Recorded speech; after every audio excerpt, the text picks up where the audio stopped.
Hey guys, so today we start our series on Unplanned, and I have really enjoyed studying for this first lesson, and it's the book of Haggai, and the book is very short. It's 2 chapters, but so I'm not going to read it, but I'm asking that you guys do. Please go read it. Please go through it, because I can be honest with you, I've never read it until today. And it was so impactful, and I got so blessed by it, and really impacted me for what we're going through right now in the world too. So I'm just gonna kind of give you an overview of it, okay? So in the beginning of this book, the Jews are allowed to return back to Jerusalem to rebuild their temple, and this is in 539 BC. And they had been in exile in Babylon since 597 BC, when King Nebuchadnezzar defeated them and overtook Jerusalem, and in doing so, he had destroyed the temple. So 58 years they had been in exile in Babylon, and they are allowed to return home and rebuild the temple.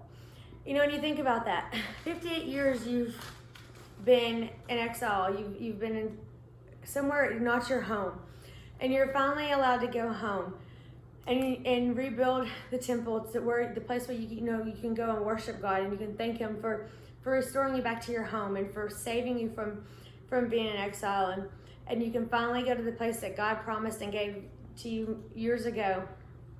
And you would think that like their number one priority and the thing that they'd want to do most is make sure that they're following God and they're staying in His will. And you make sure they have a place to go worship Him and show their thankfulness and love.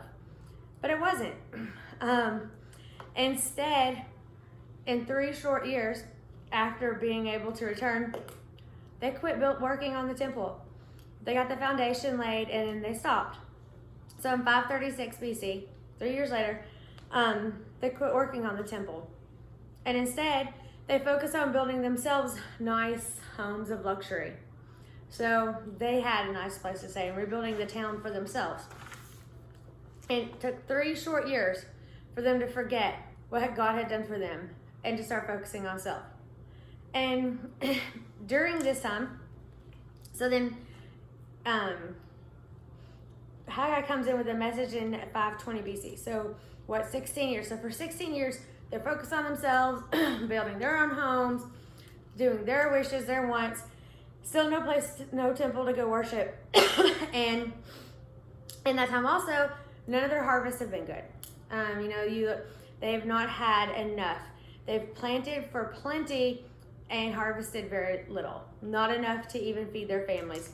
And it says that the grain, the new wine, the olive oil, everything else the ground produces, the people and the livestock, all the labor of their hands was not yielding what they expected and wanted. And it's because God did not bless them. He did not allow them to be fruitful because of their disobedience to Him and not following Him and putting Him as a priority in their life.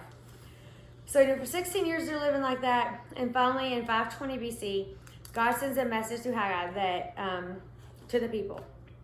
And He tells them, He says, I love how he says it, give careful thought to your ways.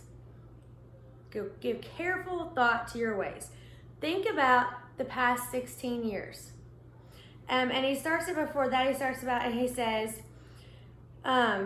is it time for you yourselves to be living in your paneled houses while this house remains a ruin? So he's saying, is it really that time where y'all are focusing on yourselves and building your houses, and yet the Lord's house is still in ruin? And then he says, think about give careful thought to your ways the past 16 years. Think of all the things that you've been doing, the harvest that you've tried to have, being able to provide food for your family, being able to have these things. Every single thing you've done, you've come up short. Think about that. And it says, because of you, the heavens have withheld their dew and the earth its crops. I called for a drought on the fields. So it's almost like for 16 years, the people were, making their own lives, worried about themselves, not thinking about God. And then they were wondering, why in the world is my life not turning out right? Why are these harvesting the crops? Why is nothing working? And never thinking about, hey, maybe it's because we're not following God's will. We're not putting him in our lives. He's not a priority. And the people heard the message from Haggai. So they heard the message, and they turned to God and obeyed.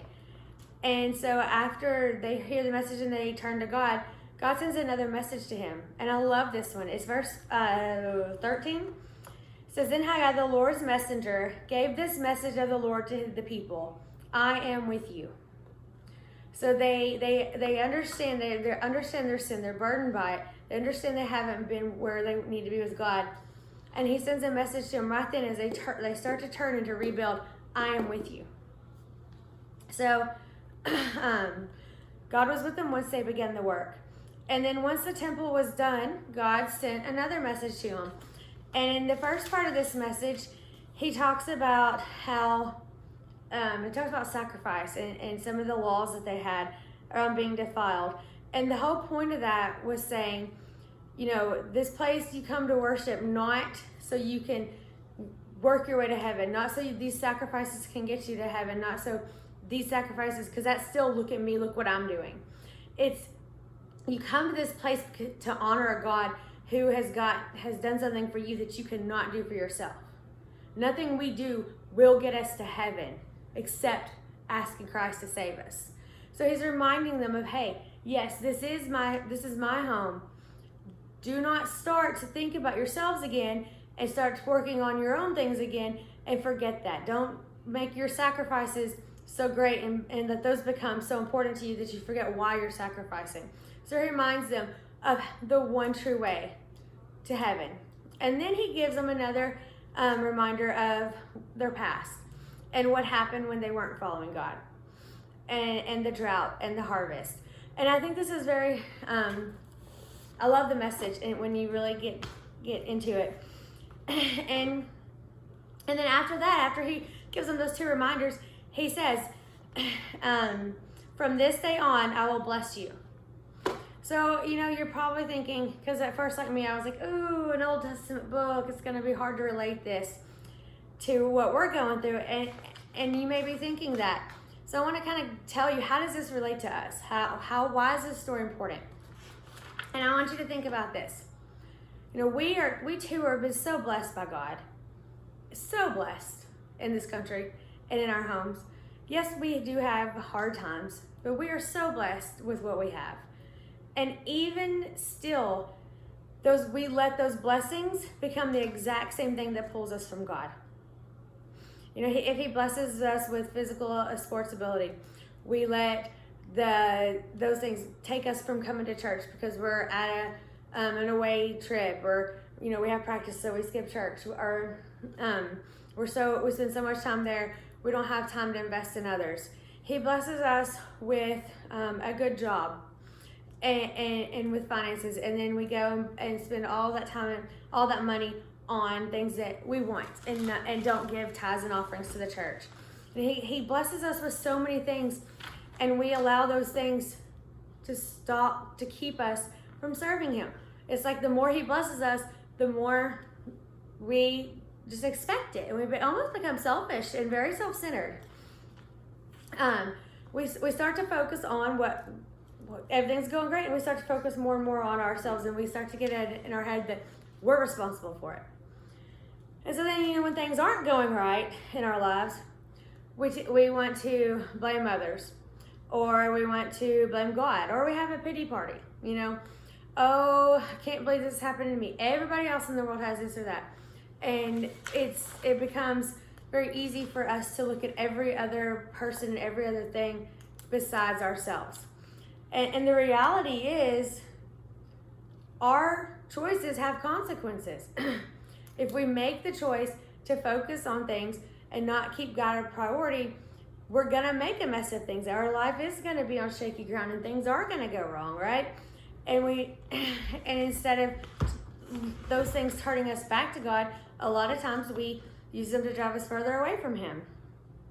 And then we don't stop to think about I won't say that. And then we expect God to wait in the wings, kind of like they did. Like, hey, thanks for getting us out of Babylon, God. Now we're going to go build our own homes. Your temple, we'll finish it when we get ours done. And we expect that kind of too from God. We expect him to wait in the wings of our life. We want, he better be ready to jump in when we need him. And when we want to be blessed or when we have a hard time and we need him and we want to pray.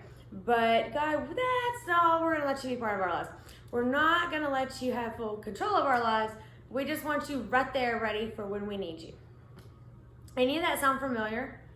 And you may have never thought of it in those terms, but in reality, we've all done that. And so, taking points from this lesson, how can we take what we know we've done and this story and apply it? How can we apply it to ourselves? And it's about keeping your priorities straight. God wanted them to have a good home. It's not like God was like, how dare you live in a house? You sleep outside on the ground and build my temple first. That's not the point. The point was they were focused more on themselves than on God. They didn't care to have a place to worship him and to honor him, and they didn't care if he had his house was okay as long as their house was. That was the point. Their priority were self. And that's what it's all about. To take from this, God wants us to have nice things. He wants us to play sports. He wants us to have great jobs and family and fun and bless us. He wants to bless us. He wants to give us these things. But he wants us to use them for his honor and glory. And he wants us to let him have control of our life in those things. And then I've got an example I'm going to show you in just a second. I may have to send it in another video because I'm not sure how I'm going to do it in this video. But I want to make one more point about this lesson. I think the biggest thing for me of all of it, verse 13 of chapter 1, when God said, I am with you. The people had not finished the temple yet. They had not even truly started to work. They were just turned in their hearts back to God. And they were committed to doing the work. And right then, when they turned their hearts back to God, right then, he tells them, I am with you. And I think that is such a huge point. I need y'all to understand this, that he never left them, right? He says, I'm with you. He never left them. They left him. He was there the whole time. They chose to leave him. And in that choice, things happen, right?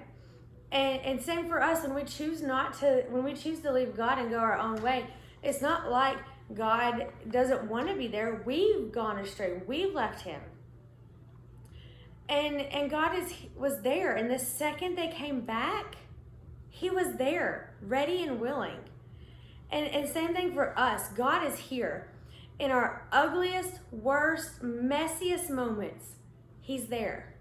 When we completely screw up, he's there to help us.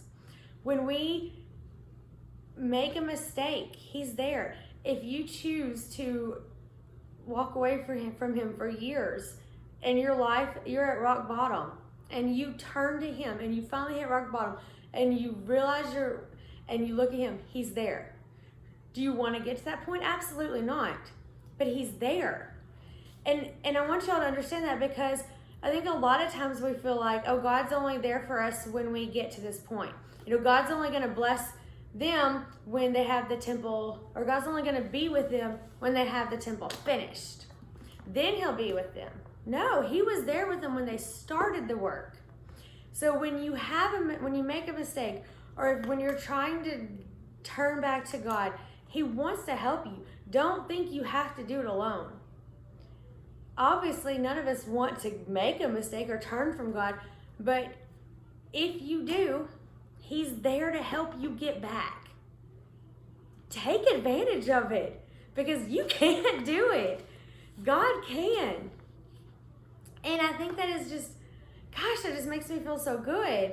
And it makes me feel so good about the country and about where we are today and about everything we're going through with COVID and our schools and things. He's here. He's here with us. He knows what we're going through. And as we trust and turn to him, he's there to help us, y'all. That's a great feeling. And then when they completed the temple, and he tells them, I will bless you. From this day on, I will bless you. When we are in God's will and we're doing the things that he wants us to do, and he's the center of our life, he will bless us. And I'm not talking about, oh, my life will be perfect. Oh, I'm going to get everything I want. I'm going to have the best clothes and all that. I'm talking about a blessing and a joy that he is unlike any other. And when you're to that point, he's blessing you, those things don't seem to matter. Those things become just things. But when we're in his will, he will bless us. So I want y'all to really take that to heart this week. And I'm going to send out a worksheet because I want y'all to really dive into this.